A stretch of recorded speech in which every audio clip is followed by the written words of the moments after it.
நல்ல காலம் பிறந்திருச்சு,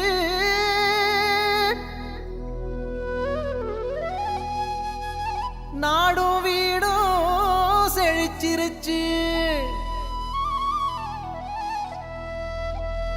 புனிதர் கோயில் திறந்துருச்சு, நமக்கு புது வாழ்வு மலர்ந்துருச்சு.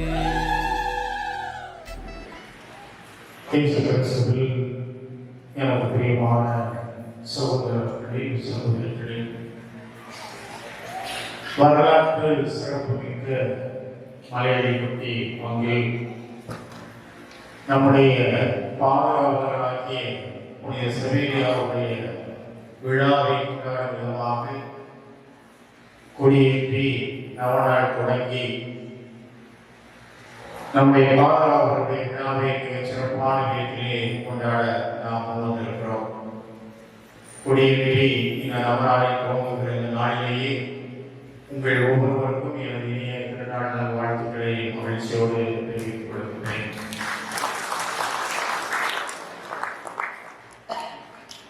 இந்த 10 நாட்களிலும் நம்முடைய பாதுகாவலராகிய செவேரியாருடைய வாழ்வு, அவருடைய பணி ஆகியவற்றின் பின்னணியில்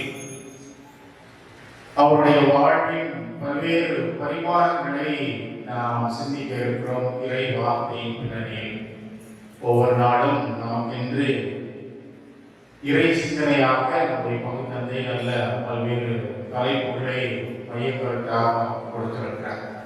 இந்த 10 நாட்களும் நிச்சயமாக இந்த திருப்பலி அல்லது மறைவுரை கேட்கிற பொழுது நிச்சயமாக நாம் புனித செவேரியாரை பற்றி அதிகமாக தெரிந்து கொள்வதற்கும் அவருடைய வாழ்க்கையிலே சிறந்து விளங்கிய பண்புகளை நாம் கடைபிடித்து நடப்பதற்கும் கிறிஸ்துவனுடைய நல்ல சீடர்களாக வாழ்வதற்குமான அவருடைய ஆற்றலை இந்த நாட்கள் நமக்கு கொடுக்கும் என்பதில் எந்த சந்தேகமில்லை. எனவே இந்த நாட்கள் எங்களுக்கு கடவுளுடைய அவருடையும் ஆசிரியை நிரம்ப கிடைக்க வேண்டும் என்று உங்களுக்காக இந்த திருப்பலியை நான் மற்ற தந்தைகளோடு இணைந்து ஜெபிக்கிறேன். இன்றைக்கு நமக்கு கொடுக்கப்பட்டிருக்கிற ஒரு தலைப்பு, அறிவிலும் ஆன்மீகத்திலும் சிறந்து விளங்கிய நம்முடைய பாதுகாவலர் செவேரியார். உங்களுக்கு ஒரு கேள்வி, மறைவுரை கொஞ்சோட பங்கு தந்தை நிறைய கேள்வி கேட்பேன்னு சொன்னாரு. அதுக்கு முன்னாடி நானே உங்களுக்கு ஒரு சில கேள்விகளை கேட்கிறேன். ஒரு மனிதர் அறிவிலும் ஆன்மீகத்திலும் சிறந்து விளங்க முடியுமா? முடியாதுன்னு ஒரு சில கலையாட்டாங்க. ஒரு மனுஷன் அறிவிலும் ஆன்மீகத்திலும் சிறந்து விளங்க முடியுமா? ஒரு முடியாதுன்னு சொல்லுங்க. முடியுமா முடியாதா? முடியுமாப்பா, பலமான பதிலா இருக்கு. அதனால ஒரு மனிதர் அறிவிலும் சிறந்து விளங்க முடியும், ஆன்மீகத்திலும் சிறந்து விளங்க முடியும். இதுக்கு மிகச்சிறந்த எடுத்துக்காட்டு யாரு? புனித செவேரியார். உங்க பாதுகாவலர் மிகச்சிறந்த ஒரு எடுத்துக்காட்டு. அறிவிலும் ஆன்மீகத்திலும் சிறந்தவர். அவர் எந்த அளவு அறிவிலே சிறந்தவராக இருந்தார்?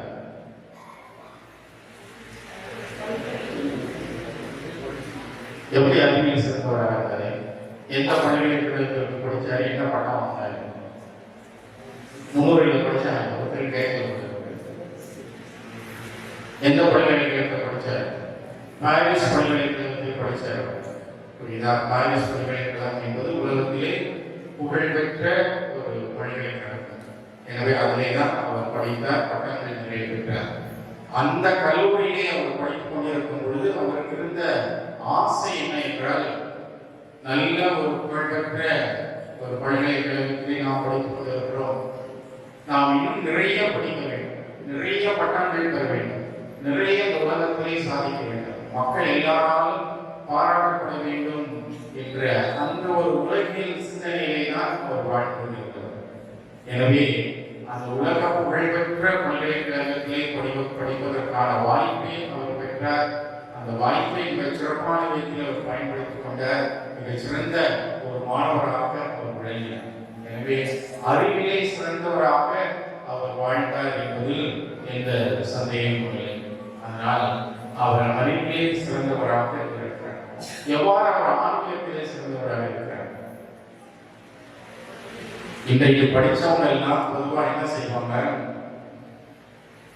எந்த பெரிய கம்பெனியில் போய் வேலை செய்யலாம், எவ்வளவு நல்லா சம்பாதிக்கலாம், எப்படி இந்த உலகத்துல இன்னும் நல்ல ஒரு வசதிகளோடு வாழலாம் என்று எப்பொழுதுமே இந்த உலகியல் சிந்தனை கொண்டவர்களாகத்தான் பொதுவாக மிகச்சிறந்த அறிவாளிகள் இருப்பது பொதுவாக நாம் பார்க்கிறோம்.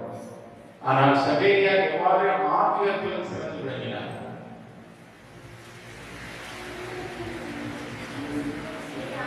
என்ன எத்தனை வருஷமா சௌரியா திரும்ப போராடுறீங்க, நிறைய கேள்விப்பட்டிருக்கீங்க. சௌரியா எப்படி ஆன்மீகத்தில் சிறந்து விளங்குறாங்கன்னு கேட்கலாம்.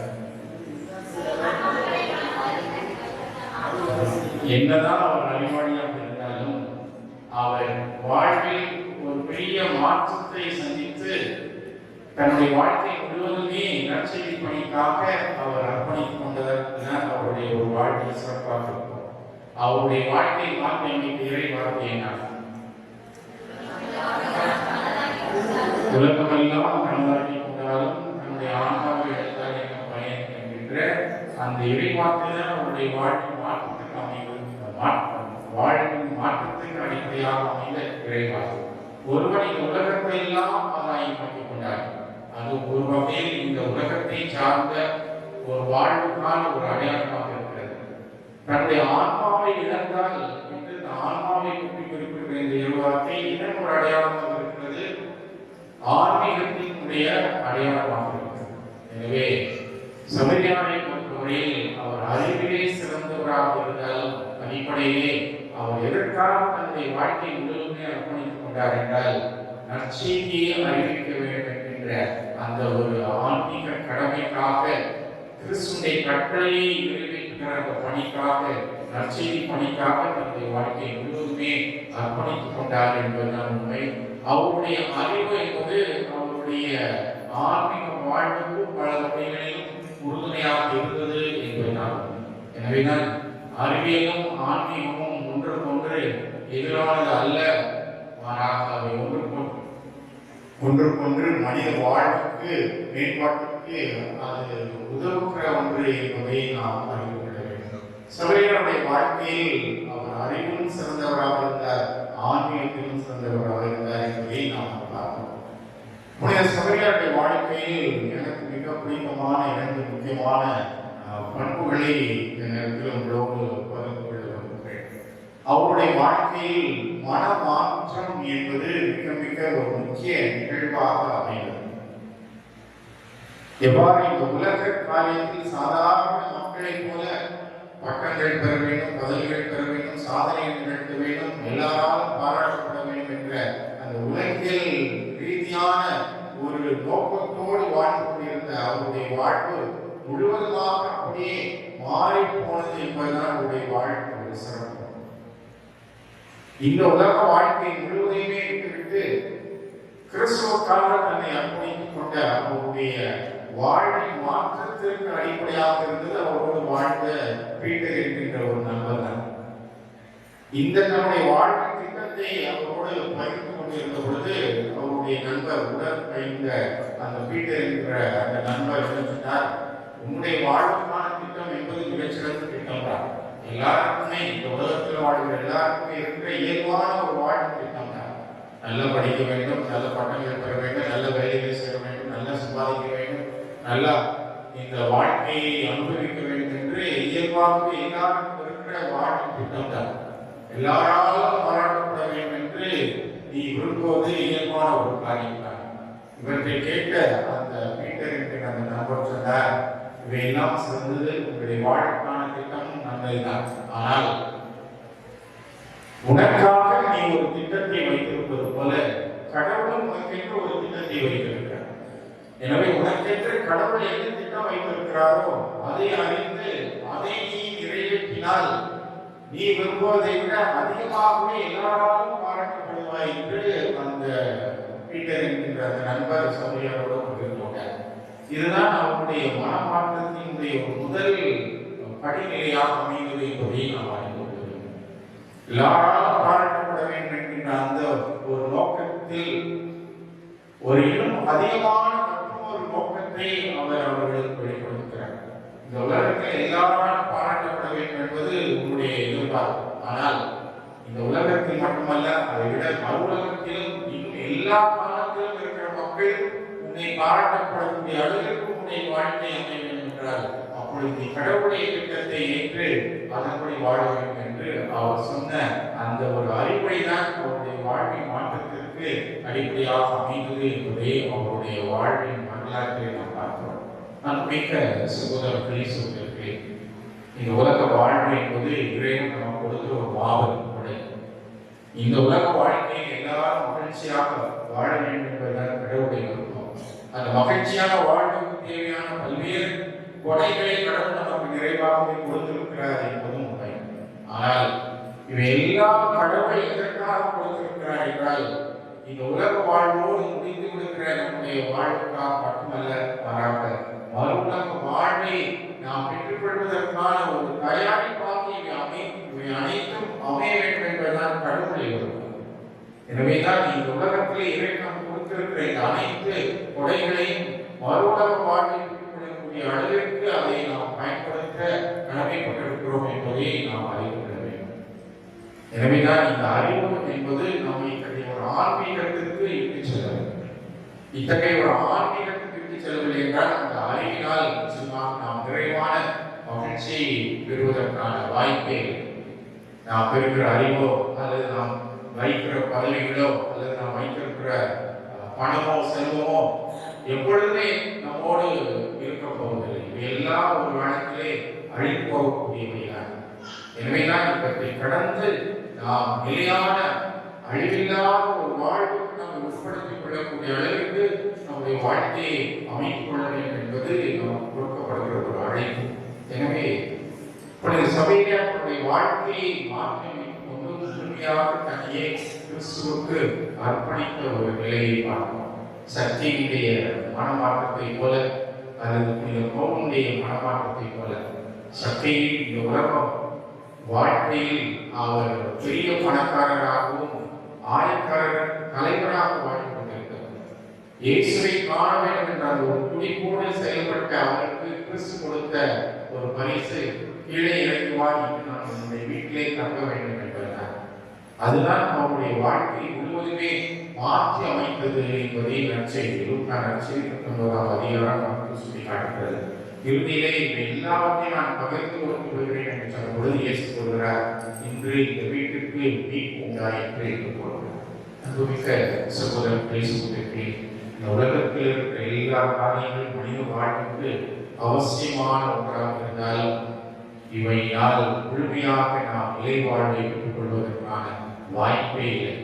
இவற்றின் வழியாக நிலை வாழ்வை நாம் பெற்றுக் கொள்ளக்கூடிய அளவிற்கு இந்த இறைவன் கொடுக்கும் கொடைகளை அனைவருடைய நலனுக்காக பயன்படுத்தக்கூடிய அத்தகைய ஒரு சிறந்த மனது இருக்கும் பொழுது இந்த கொடைகளை பகிர்ந்து கொள்ளக்கூடிய வாழ்க்கை நிலைக்கு நம்மை உட்படுத்திக் கொள்ளும் பொழுது அது நம்மை நிறைவான வாழ்வு இட்டுச் செல்லும் என்பது உண்மை. எனவே சபையாருடைய வாழ்க்கையை ஏற்பட்ட இந்த ஒரு மனமாற்றத்தை போல நம்முடைய வாழ்க்கையிலும் ஒரு மனமாற்றம் நிகழ வேண்டும். இந்த உலக காரியங்களிலிருந்து கடவுளுக்குரிய காரியங்களுக்கு முக்கியத்துவம் கொடுக்கக்கூடிய அத்தகைய ஒரு எண்ணங்களில் மாற்றம், நம்முடைய மதிப்பீட்டு முறைகளில் மாற்றம், நம்முடைய வாழ்க்கை முறையில் மாற்றம்.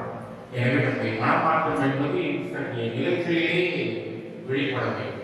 நம்முடைய சிந்தனைகளிலும் நம்முடைய வாழ்க்கை முறையிலும் நம்முடைய மதிப்பீட்டு முறைகளிலும் அது ஒரு மாற்றத்தை உருவாக்குவதுதான் உண்மையான ஒரு மனமாற்றம். இத்தகைய ஒரு மனமாற்றம் நம்முடைய வாழ்க்கையில் நிகழ வேண்டும் என்பதை ஒரு சபையாருடைய வாழ்வு நமக்கு எடுத்துக்காட்டுகிறது. இரண்டாவதாக அவருடைய வாழ்க்கையில் மிக சிறந்ததாக நான் பார்க்கிற ஒரு காரியம் நற்செய்தி அறிவிக்க வேண்டும் என்கிற ஒரு ஆர்வம். தன்னுடைய வாழ்க்கையை கிறிஸ்துவுக்காக தன்னையே முழுமையாக அர்ப்பணித்துக் கொண்ட ஒரு நிலையில் தான் பெற்றுக்கொண்ட இந்த வாழ்வழிக்கக்கூடிய நற்செய்தியை நான் எல்லா மக்களுக்கும் அறிவிக்க வேண்டும் என்கிற ஒரு தாகம் அவர்களுக்கு இருந்தது என்பதை நமக்கு பார்க்கிறோம். எனவேதான் கிறிஸ்துவை போன்று அவர் ஊர் ஊராக நகர் நகராக சென்று எல்லா மக்களுக்கும் நற்செய்தியை அறிவித்தார் என்பது அவருடைய வாழ்வின் பண்புகளாக நாம் பார்க்கிறோம். எந்த அளவிற்கு அவர் இந்த நற்செய்தி பணிக்காக தன்னை அர்ப்பணித்துக் கொண்டார் என்றால் அவர் மொத்தமாக பயணம் செய்த தூரம் ஏறக்குறைய 75,000 கிலோமீட்டர் என்று கூறுகிறார். அந்த அளவிற்கு அவர் பயணம் செய்திருக்கிறார். கோவாவிலிருந்து கன்னியாகுமரி வரையிலும் அவர் எத்தனை முறை பயணம் செய்தார் என்றால் ஏறக்குறைய ஒரு 13 முறை பயணம் செய்தார் என்று அவருடைய அந்த இன்னாசர் எழுதிய கடிதத்தில் இருந்த செய்திகளின் வழியாக நாம் இருக்கிறோம்.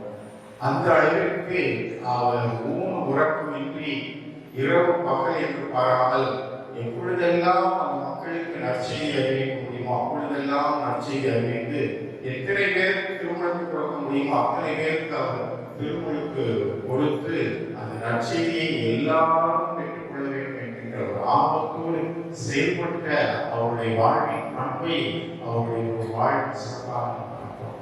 புனிதர் பவுல் கூறுகிறார், எல்லாரும் வாழ்வு பெற வேண்டும் என்பதற்காக எல்லாருக்கும் நான் எல்லாரும் ஆனேன் என்று கூறுகிறார். எல்லாருக்கும் எல்லாரும் ஆனேன் எதற்காக என்றால் எல்லாரும் வாழ்வு பெற வேண்டும் என்பது அவருடைய விருப்பம். எனவே இந்த வாழ்வளிக்கக்கூடிய நற்செய்தியை எல்லாரும் பெற்றுக்கொள்ள வேண்டும். நான் மட்டும் பெற்றுக்கொண்டு வாழ்வடைவதை விட இந்த வாழ்வடைக்கக்கூடிய நற்செய்தியை கூட எல்லாருக்கும். எனவே அது எல்லாரும் பெற வேண்டும், எல்லாரும் வாழ்வு பெற வேண்டும்.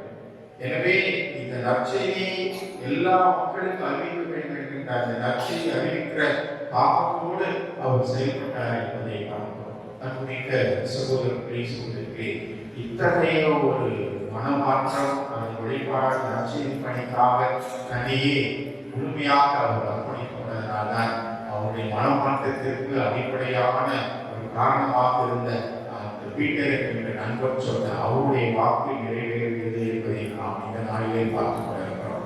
அவருடைய உடல் இன்றைக்கு வரைக்கும் அழியாமல் இருக்கிறது. அதை பார்ப்பதற்கு லட்சக்கணக்கான மக்கள் இன்றைக்கும் அதை பார்ப்பதற்கு சென்று கொண்டிருக்கிறார்கள் என்றால் அவர் சொன்னது போல இந்த உலக மக்கள் அல்லது அவர் வாழ்கிற காலத்தில் இருந்த மக்கள் பாராட்டப்படுவதை விட இன்றைக்கு அகில உலகம் எல்லா மக்களும் இந்த உலகத்தில் இருக்கிறவர்கள் மட்டுமல்ல மறுபுலத்தில் இருக்கிறவர்களும் அவரை மகிமைப்படுத்தக்கூடிய அளவிற்கு எல்லாராலும் பாராட்டப்படுகிறார் என்ற அடிப்படையான காரணம் இந்த வாழ்வழிக்கக்கூடிய அந்த செய்தியை நற்செய்தியை எல்லா மக்களுக்கும் அறிவித்த அவருடைய ஆர்வமும் அதற்காக தனியே அவர் அர்ப்பணித்துக் கொண்ட முறையும் அதற்காக அவர் அனுபவித்த பல்வேறு துன்பங்களுக்கான காரணம் என்பதை நாம் அறிந்து கொள்ள வேண்டும். அன்புமிக்க சகோதரர்களே சகோதரிகளே, இவ்வாறு சபையாருடைய வாழ்வில் இத்தகைய ஒரு மனமாற்றம் அதன் வெளிப்பாடாக தன்னுடைய வாழ்க்கையில் இறை நற்செய்தி பணிக்காக தன்னை அர்ப்பணித்துக் கொண்ட அந்த முறையை சிந்திக்கிறது வழியில் புனித சபையார் நம்முடைய பங்குக்கு பாதுகாவலர் மட்டுமல்ல நமக்கு எடுத்துக்காட்டாக இருந்து அவருடைய வாழ்வை பின்பற்றி வாழ்வதற்கான அழைப்பை நமக்கு கொடுக்கிறார் என்பதை இந்த நவநாட்களிலே நாம் உணர்ந்து கொள்வோம். இன்றைக்கு நம்முடைய வாழ்க்கையில் இத்தகைய ஒரு மாற்றம் மனமாற்றம் நிகழ வேண்டும். அந்த மனமாற்றம் செயல்களில் வெளிப்பட வேண்டும் என்பதும் நமக்கு கொடுக்கப்படுகிற ஒரு அழைப்பு. இன்றைக்கு எவ்வாறு நம்முடைய சமூகத்தில் இந்த நற்செய்தி பணியை செய்ய முடியும் என்று நாம் சிந்தித்து பார்க்க வேண்டும். ஒரு முறை திருத்தந்தை பிரான்சிஸ் அவர்கள் திருப்பலியிலே ஆற்றிய ஒரு மறைமையில் இவ்வாறு அவர் கூறுகிறார், இந்த உலகத்தில் தீமைகள் நிறைந்துவிட்டது என்று அங்கலாய்க்கிறோம். எங்கு பார்த்தாலும் அநீதிகள் நிறைந்திருக்கிறது. இந்த உலகத்தில் நன்மையான காரியங்களை பார்ப்பதை கூட அரிதாக இருக்கிறது. என்ன செய்வது என்று எல்லாரும் நாம் அங்கலாய்த்துக் கொண்டிருக்கிறோம். ஆனால் நான் உங்களுக்கு சொல்கிறேன், நீங்கள் அனைவரும் வீட்டுக்கு செல்லுங்கள் என்று கூறினார். வீட்டுக்கு போட்டுறாரு, நீங்க எல்லாரும் வேலையில் சொன்னார், அனைவரும் வீட்டுக்கு செல்லுங்கள். உங்கள் குடும்பத்தில் இருக்கிறவர்களை நீங்கள் அன்பு செய்யுங்கள். உங்கள் குடும்பத்தில் இருக்கிறவர்களுக்கு நீங்கள் பணி செய்யுங்கள்.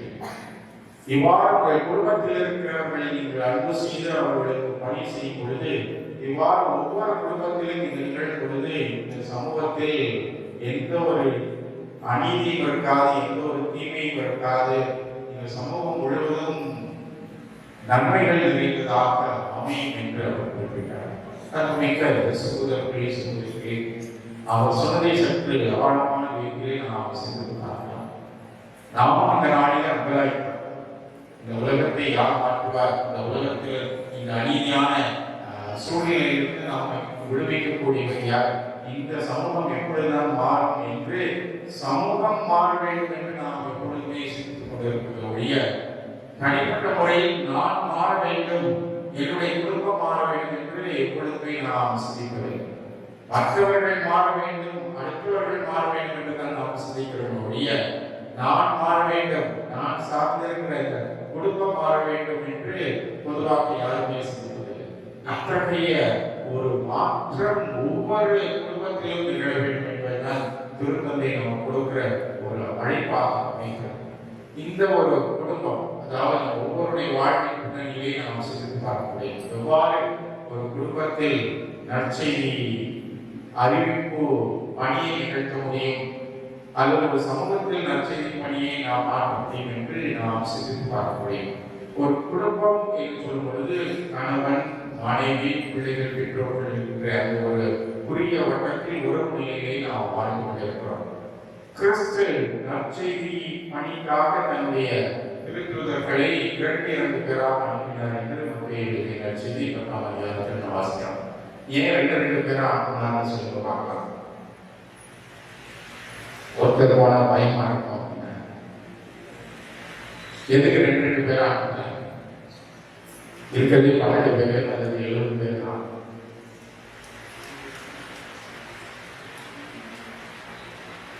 ஒருத்தர போன 2 பேரா போன ஒருத்தர் துணையாக ஏன் 2 பேராக அனுப்பினார் என்றால் யூத பின்னணியை நாம் சிந்தித்து பார்க்கும் பொழுது இருவர் சேர்ந்து உரைக்கிற ஒரு காரியம் என்பது உண்மை என்று உறுதி செய்யப்படும். பொதுவாக ஏதாவது ஒரு விசாரணை வந்தால் 2 பேர் சேர்ந்து சாட்சி சொன்னால் அது உண்மை அப்படின்னு யூத சமூகத்திலே கொள்வதற்கான ஒரு வழக்கம் இருக்குது. எனவே இருவர் எவராக அவர்களை அனுப்பினார் என்றால் 2 பேர் சேர்ந்து ஒரு காரியத்தை அறிவிக்கும் பொழுது அது கேட்கிறவர்களுக்கு சரி 2 பேர் சேர்ந்து சொல்றாங்க அது உண்மையாக இருக்கும் என்று அது ஒரு நம்பகத்தன்மைக்காக இருவராக அனுப்பினார் என்று ஒரு விளக்கம் கொடுக்கப்படுகிறது. இன்னொரு விளக்கம் ஏன் இருவராக அனுப்பினார் என்றால் அந்த இருவரும் அவர்கள் அறிவிக்கிற நற்செய்தியை ஒருவருக்கு வாழ்ந்து காட்டி ஒரு சான்றாக அமைய வேண்டும். அப்பொழுது அவர்கள் அறிவிப்பது அவர்களுடைய வாழ்வினால் உறுதி செய்யப்படுகிறது என்கின்ற அந்த ஒரு நோக்கத்திற்காகவும் இருவராக அவர் அனுப்பினார் என்கின்ற ஒரு விளக்கம் கொடுக்கப்படுகிறது. ஒருவேளை இது சற்று ஒரு ஆழமான உண்மையை நமக்கு வெளிப்படுத்துகிற விளக்கமாக இருக்கிறது என்பதை நாம் அறிந்து கொள்ள வேண்டும். ஏனென்றால் அறிவிப்பது மட்டுமல்ல, ஆனால் அறிவிப்பதை வாழ்ந்து காட்டுவது அதைவிட மிகச் சிறந்தது என்பதை நாம் அறிந்து கொள்ள வேண்டும். புனித சிஸ்டியார் அதைத்தான் சொல்கிறார், நீங்கள் போய் நற்செய்தியை அறிவிங்கள், தேவைப்பட்டால் வார்த்தைகளை பயன்படுத்துங்கள் என்று கூறுகிறார். எப்படி வார்த்தைகள் இல்லாமல் அறிவிக்காமல் எப்படி நற்செய்தியை நாம் மற்றவங்களுக்கு சொல்ல முடியும்? அதனால சொல்லை விட செயல் என்பது ஆழமான இடத்திலே மக்கள் மத்தியிலே சான்று வருவதற்கும் ஒரு தாக்கத்தை ஏற்படுத்துவதற்குமான ஒரு வாய்ப்பு இருக்கிறது. எனவேதான் இந்த இருவராக அனுப்பினார் என்று சொல்லும் பொழுது அவர்கள் அறிவிக்கிறதை அவர்கள் வாழ்ந்து காட்டும் பொழுது இருவர் இருக்கிறார்கள் என்றால் ஒருவர் அன்பு செய்யும் பொழுது அதை பார்க்கிற மற்ற மக்களுக்கு அவர்கள் அன்பு செய்ய வேண்டும் என்று அறிவிக்கிற நற்செய்தி அங்கு இன்னும் உறுதிப்படுத்தப்படுகிறது. ஒருவர் மன்னியுங்கள் என்று சொல்லும் பொழுது அந்த இருவரும் ஒருவர் மன்னிக்கும் பொழுது மன்னிக்க வேண்டும் என்று அவர்கள் அறிவிக்கிற அந்த நற்செய்தியானது அவர்கள் ஒருவரை மன்னிப்பதன் வழியாக அங்கே உறுதி செய்யப்படுகிறது. நண்பர்களுக்காக தங்கள் உயிரை அர்ப்பணிப்பதை விட சிறந்த அன்பு இல்லை என்று போதிப்பதை விட அவர்கள் ஒருவருக்காக அவர்கள் தங்களை அர்ப்பணித்து வாழும் பொழுது அங்கே அறிவிப்பதை விட அங்கு சான்று மிகவும் உறுதியாகிறது என்பதை நம்ம பார்க்கிறோம். எனவே இந்த அடிப்படையில் நாம் சிந்தித்து பார்க்கும்பொழுது ஒரு குடும்பத்தில் கணவன், மனைவி, பிள்ளைகள், பெற்றோர்கள் என்ற நிலையில் அவர்கள் அந்த நற்செய்தி மதிப்பீடுகளை வாழ்ந்து காட்டும் பொழுது அது மிகச் சிறந்த ஒரு நற்செய்தி பணியாக அமைகிறது என்பதை நாம் அறிந்து கொள்ள வேண்டும்.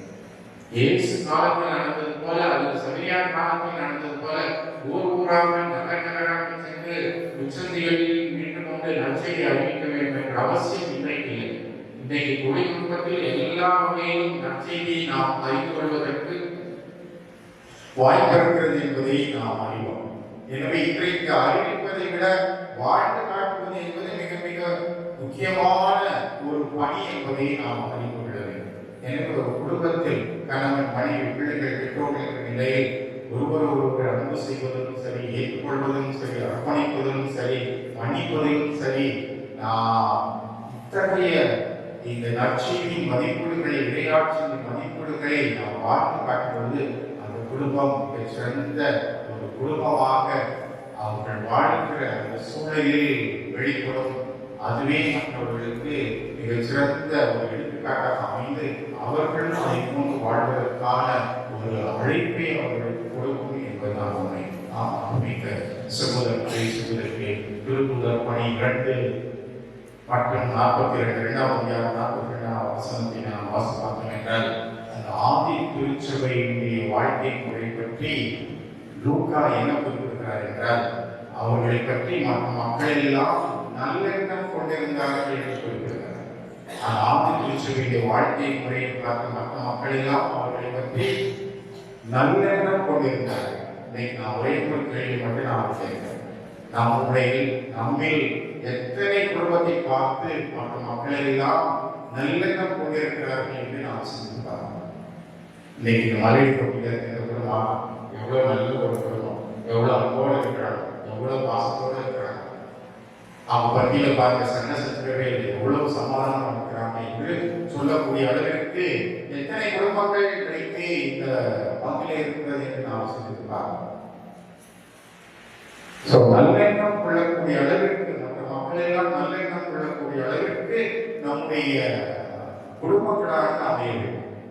அதே போல் 4ஆம் அதிகாரத்தில் வாசிப்பார்கள் என்றால் மற்ற மக்கள் எல்லாம் அவர்களை பற்றி பெருமையாக பேசினார்கள் என்று லூக்கா கூறுகிறார்.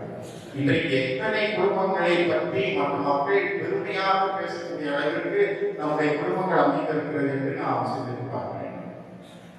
அந்த அளவிற்கு கிறிஸ்துவினுடைய மதிப்பீடுகளை, இறையாட்சியின் மதிப்பீடுகளை, நற்செய்தியின் மதிப்பீடுகளை நாம் வாழ்ந்து காட்டும்போது அதுதான் மிக சிறந்த ஒரு நற்செய்தி பணியாக அமையும் என்பதை நாம் அறிந்து கொள்ள வேண்டும். ஊராக நகராக செல்ல வேண்டும் என்ற அவசியம் இல்லை, அல்லது இன்றைக்கு இருக்கிற தொழில்நுட்பங்களை நாம் பயன்படுத்த வேண்டும் என்ற அவசியம் இல்லை. அதை வாழ்ந்து காட்டுவோம்.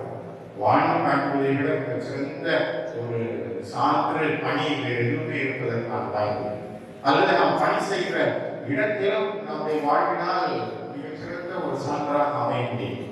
நாம் பணி செய்கிற இடம் அது ஒரு பள்ளியாக இருக்கலாம், கல்லூரியாக இருக்கலாம், தொழிற்சாலையாக இருக்கலாம், அலுவலகமாக இருக்கலாம், எங்கிருந்தாலும் சரி நம்முடைய வாழ்க்கை மற்ற மக்களுக்கு மிகச்சிறந்த ஒரு எடுத்துக்காட்டாக அமைய வேண்டும். ஆஹா, இவரில் ஒரு கிறிஸ்தவர் எவ்வளவு உண்மையோடு இருக்கிறார், அவருடைய வாழ்க்கையில் அநீதியே இல்லை, எந்த தீமையும் செய்யாதவர், எவ்வளவு நீதி நியாயத்தோடு அவர் நடத்துகிறார் என்று நாம் பணி செய்கிற இடத்தில் எத்தனை பேருடைய வாழ்க்கையை பார்த்து நம்ம மக்கள் பெருமையாக பேசக்கூடிய அளவிற்கு நம்முடைய வாழ்க்கையை நாம் பணி செய்கிற இடங்களில் அமைத்துக் கொள்கிறோம் என்று சிந்தித்து பார்க்க வேண்டும். இதுதான் உண்மையான ஒரு சான்று வாழ்வாக்கும் பணி வாழ்வாக்கும் அமைகிறது என்பதை நாம் அறிந்து கொள்கிறோம். எனவே நாம் வாழ்கிற இடமாக இருந்தாலும் சரி, அல்லது பணி செய்கிற இடமாக இருந்தாலும் சரி, எந்த இடமாக இருந்தாலும் மக்கள் நம்மை பற்றி பெருமையாக பேசக்கூடிய அளவுக்கு நம்முடைய வாழ்க்கையை நாம் அமைத்துக் கொள்ள வேண்டும், நம்முடைய பணியை அமைத்துக் கொள்ள வேண்டும். இதுதான் உண்மையான ஒரு நற்செய்தி பணி. இறைவன் நமக்கு பல்வேறு குடைகளை கொடுத்திருக்கிறார். அறிவை மட்டும் குடையாக கொடுக்கவில்லை, பல்வேறு குடைகளை தான் கொடுத்திருக்கிறார். இதற்கு எல்லாம் பயன்படுத்துகிற நம்முடைய வாழ்வு எந்தளவு மற்றவர்கள் பெருமையாக பேசக்கூடிய அளவுக்கு அமைந்திருக்கிறது, அல்லது மக்கள் நம்மை பற்றி நல்லெண்ணம் கொள்ளக்கூடிய அளவுக்கு அமைந்திருக்கிறது என்று சிந்தித்து பார்க்க வேண்டும். உடைய சபையாவுடைய வாழ்வை சிந்தித்து பார்க்கிற இந்த வேளையில் நமக்கு இத்தகைய ஒரு அழைப்பு தான் கொடுக்கப்படுகிறது. அறிவிப்பது அல்ல, மாறாக இன்றைக்கு வாழ்ந்து காட்டுவதுதான் இன்றைக்கு அவசியம். நாம் செய்கிற ஒரு சிறு செயலாக இருந்தாலும் அது மக்கள் மத்தியிலே ஒரு பெரிய ஒரு தாக்கத்தை ஏற்படுத்துவதற்கான வாய்ப்பு என்பதை நாம் அறிந்து கொள்ள வேண்டும். நாம் சொல்கிற ஒரு உற்சாகமான சொல் ஒரு மனிதனுடைய வாழ்க்கையை மாற்றி அமைப்பதற்கான வாய்ப்பு இருக்கிறது. பெரிய உதவிகளோ அது பெரிய சாதனைகளோ செய்ய வேண்டும் என்ற அவசியம் இல்லை.